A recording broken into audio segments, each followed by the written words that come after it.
which was a big heckin' deal. I said, oh, I've been waiting for this. Hey girl, what you doing?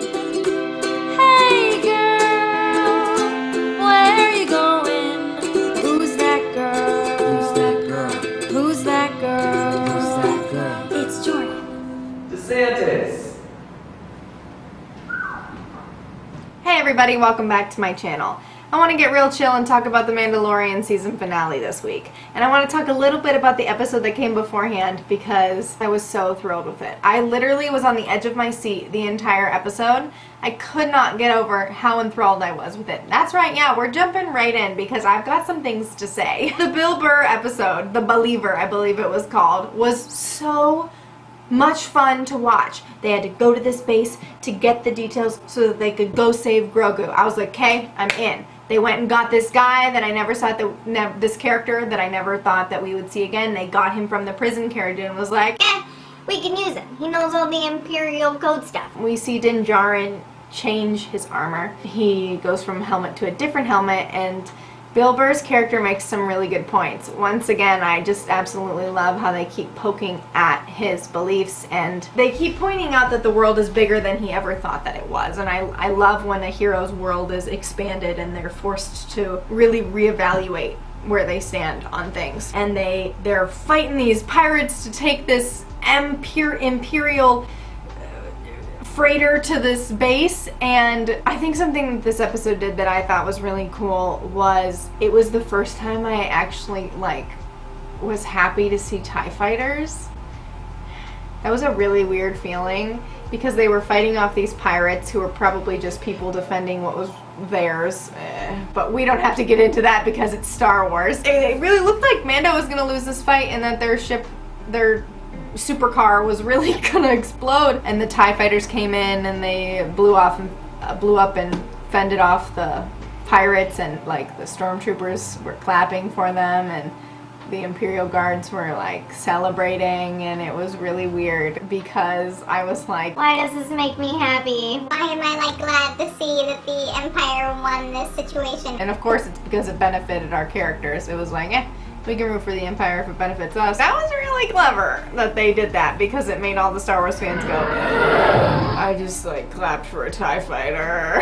And then Bill Burr continued to impress me as a character, and Mando took off his helmet, which was a big heckin' deal. I said, oh, I've been waiting for this. The computer also was so weird because it was like, let me just scan you to make sure that you're a human or that you're a life form. I don't know what the point of the scanner was. I think it was essentially to find out whether or not you were on the Emperor's shit list, because if they knew your face and they knew you were a criminal, it would go, sorry, arrest this person. But he wasn't because nobody's seen his face, so. And then they had to sit down and talk to this high-up Imperial officer, probably an admiral, and Bill Burr's character was like, this guy doesn't remember me and he killed a ton of people that I knew, so I'm just gonna mess him up after making him feel bad. and then they killed a bunch of people, left the station successfully with the coordinates. It was thrilling and fun, and I enjoyed it. It was also super convenient that Boba Fett and the assassin whose name is escaping me, the bounty hunter, Fennec was her name. But I thought it was cool that he was like, yeah, our deal was that the child would be safe, and so they're just automatic allies. I said, nice. We've talked about how he keeps going to these places and being like, you do me a favor, I'll do you a favor. Gave me cookie, got you cookie. Now he's like, calling all friends, I need to save my child. and they say, Yes, where do you need us and when? Bo-Katan can't pass up an opportunity to go after Moff Gideon because she wants the dark saber. And so off they go to attack this ship and deal with the fact that there are a bunch of dark troopers on there and they no longer have people. They're just scary robots with red eyes.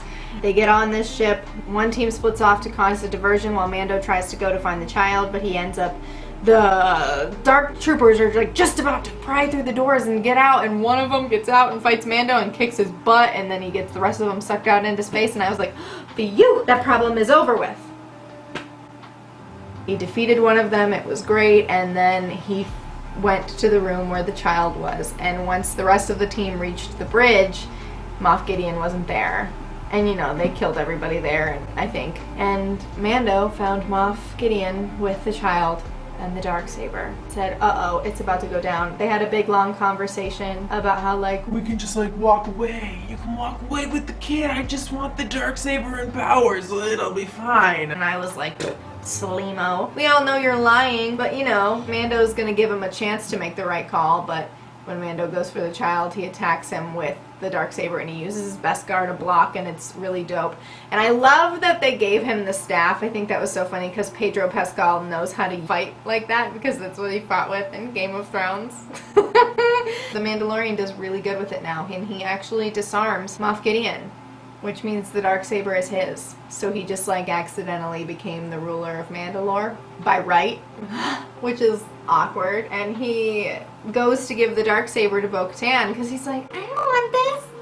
I didn't want this. which I think is hilarious. He was like, I yield. Take it. I don't want it. and she was like, Ugh. I have mixed feelings about whether or not Bo-Katan should have taken the Darksaber. I think that it makes sense that she didn't, though, because she took it from Sabine in Rebels. She accepted the mantle and then lost it. And now I think she's being confronted with the fact that she never really earned it, and because Mandalorians are all so stubborn, I don't think that she will accept it unless she beats him. So I think that could be a problem. Or maybe she'll let him be a leader. I don't know. I don't know what that means for the future of Mandalore, but I do know that when it seemed like all hope was lost, the scary, evil robots came back from outer space and were gonna invade the ship and kill everybody except for Moff Gideon and the child. A lone X-Wing shows up. I said, oh, there's only one person who just like goes places in a lone X-Wing. I said, are they really? Are they about to bring Luke Skywalker into this show? I said there were many options. No, there were not many options.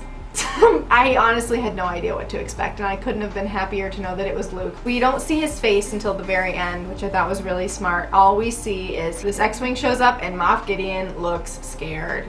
He looks like, oh shoot. The Empire, all that they know is that this Luke Skywalker went into a room with Darth Vader and the Emperor, and he was the only one to walk out. We know that he didn't, we know the true story of what went on in that room, but no one else was in the room where it happened, the room where it happened, the room where it happened. So, no one really knows what got discussed.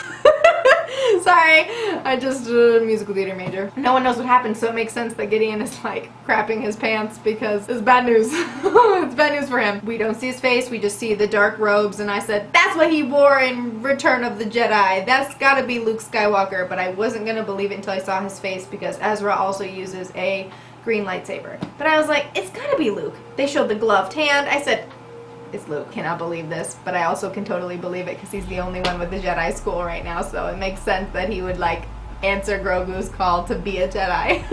And he gets a really, really cool hallway scene, like father like son. It was so good, you guys. I really enjoyed this episode. I have to say, I've been a Star Wars fan for the majority of my life, at least the life that I can like remember as not a toddler. I've always loved Star Wars. I've dressed up as the characters. I was Princess Leia for Halloween. I was Ahsoka for Halloween. I love this universe. I love it. And I just have enjoyed The Mandalorian so much because you can tell it was made by people who love Star Wars. And I love seeing this story and these new characters so well taken care of. And they've paid homage to old characters, and they've brought in characters that we love, and they've done such a good job with them, and it just makes my heart happy to see stories told well.